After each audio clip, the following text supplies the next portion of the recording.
Today on Made for Glory, we'll look at 7 of the top reasons why people say they do not believe in Christianity. Check it out.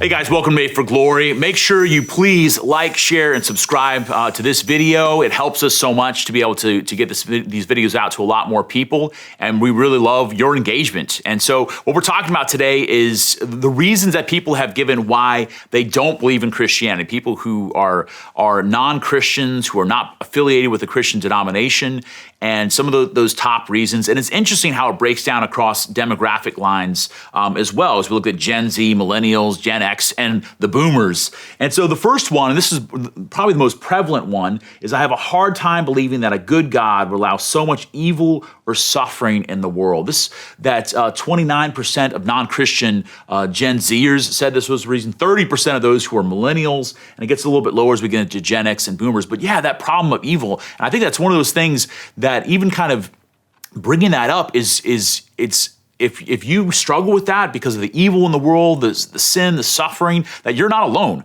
That great Christian, faithful Christian thinkers and philosophers and theologians and saints have struggled with those same questions. Job struggled with that same question as well. And I think that's a great thing for us to say. Like, if you're struggling there, then Christianity is probably the right place to be within the church, because there's lots of other people who are also struggling with that question.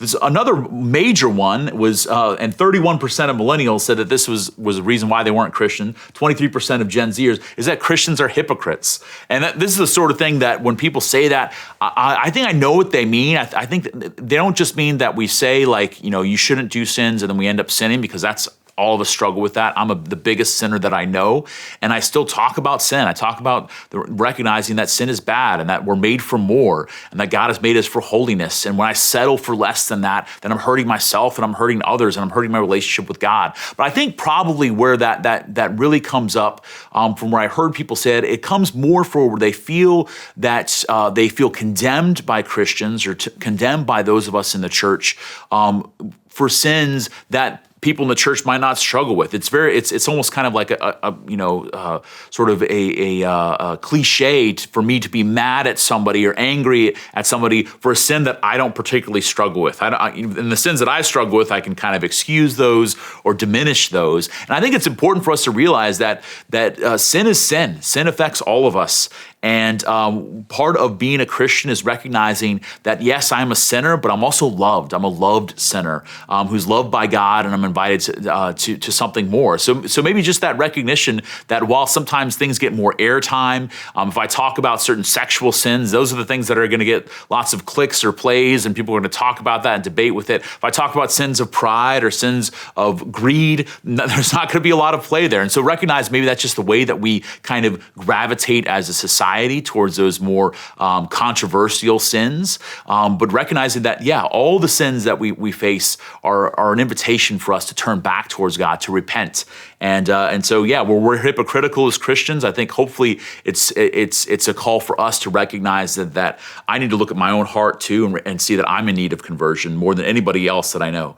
Something else that came up a lot, 24% of those who are Gen Zers said that this was one of the reasons for not being a Christian was I believe science refutes too much of the Bible. And this is a great question. Hopefully you can do some more in-depth studies with this. We've done some videos on this as well. I'd love for you to check those out from our St. Dominic media page as well, but also with Made for Glory and other great apologists, Catholic apologists too, is some of the great scientists in the history of the world were Catholics, and some of them were Catholic priests. I think of Gregor Mendel, who's the father of genetics, who was an Augustinian friar. I think of Georges Lemaitre, who was the one who came up with the presupposition that led to what we call the Big Bang, and he was a Catholic priest and physicist. And so recognizing that faith and reason, that religion and science don't have to be opposed to one another, that they can and should be complementary to each other. And hopefully that's something that's nourished my faith. As more I learn about the scientific outlook on the world and the universe and all the different various disciplines, it helps me to be stronger in my faith and to believe more. And so I think the more we can kind of start to see that there's not a necessary contrast or contradiction between them, it helps us maybe to grow in our faith as well. well. Something else that people say is, I don't believe in fairy tales. I think that's kind of a good kind of blunt way of saying they don't believe in things like talking snakes or in great floods or in miracles. And what I would encourage that person that person to explore is the possibility of miracles today, that there are actually scientifically verified miracles in the Catholic context in the church. And again, that doesn't necessarily make you, if you see a miracle, that doesn't mean that you're going to have to believe at that point. You still have to make a decision. Faith is still a decision that we make in cooperation with grace. But even if you want to look up all the miracles of healing scientifically documented from Lourdes, it's a place where people go in France and with miraculous healings. And it's something that the church is very serious about, that the church engages with non-Christian, non-Catholic scientists in order to verify these miracles, to make sure there's nothing kind of tipping the scales in favor of the church there. But that would be a great thing to check out, just to say like, all right, so what does, when I think of fairy tales, what would it mean if God is real and God is actually active in this world? And what would that look like in this reality that we call miracles?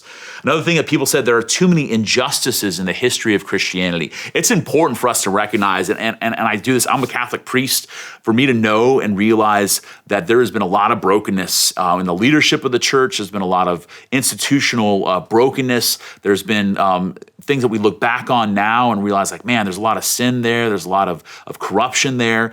And for me, it's also a realization as well. That's a call for me as a member of the church now, that I need to even be more vigilant in my own personal life, my leadership of my parish, and in the work that I do in the church, to make sure that we're being transparent, that we're listening to the voices of those whose voices maybe haven't been listened to before, but also that we're more faithful to Jesus, because the church is still here 2,000 years after Jesus founded, not because of how holy the leaders of the church are, quite the opposite, in fact. We're still here because Jesus founded the church and Jesus empowered the church to be here.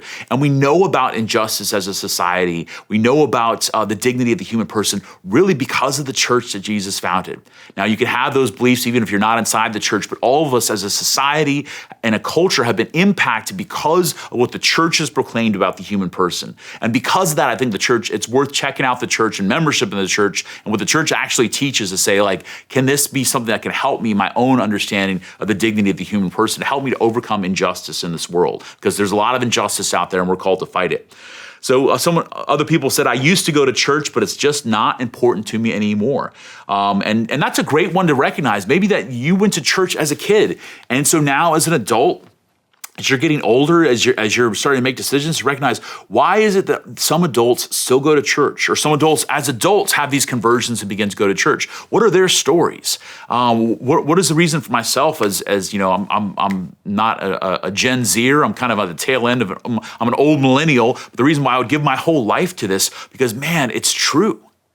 And if it's true, then it makes all the difference in the world. If Jesus actually came into this world and actually founded a church, if he's actually active in his church today, if I can receive Jesus in the Holy Eucharist, if I can experience the power of the grace of mercy and reconciliation and those sacraments, man, it's worth following. It's worth even inconveniencing myself. It's worth even getting up on a Sunday and going to Mass to be with other people who are struggling in the same direction together. If it's true, then it's worth it. And I think it's a great question. Oftentimes, if you left the church as a 10-year-old or an 11-year-old or a 12-year-old or your early teens, that there's probably a lot of questions that were left on the table. Maybe that weren't answered for you, but I think they're worth exploring those answers to those questions, because if this is true, if Christianity is true, if the Catholic Church is true, then it's worth living for.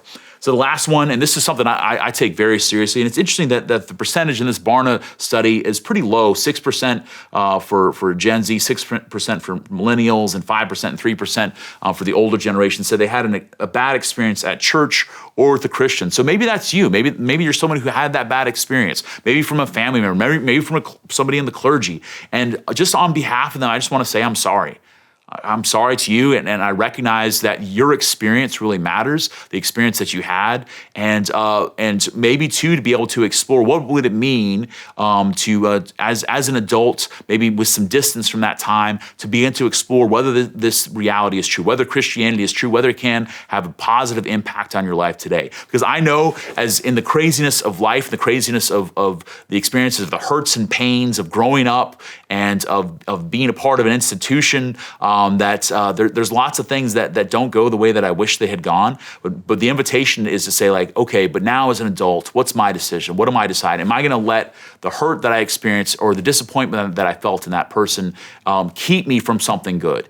And hopefully that's something you can begin to explore in a way that's trusted with people that you love in a good and healthy church today. And so I would love to hear from you guys what your experience is. Is there a reason why you're not part of a church? Is there a reason why you've stopped going to church or stopped practicing Christianity or Catholicism? Is there a reason why maybe you came back? Because that's great to hear. I'd love to hear that in the comments below. And so we can begin to have this conversation and talk about how faith can be a more meaningful part of our lives, how we can help other people who are maybe in a different spot than we are to take that next step in faith. I would love it too if you guys could like, share, and subscribe to these videos and help us to bring more of them to more people so we can have these conversations so that we can grow in faith, hope, and love. God bless you guys, and thanks for watching.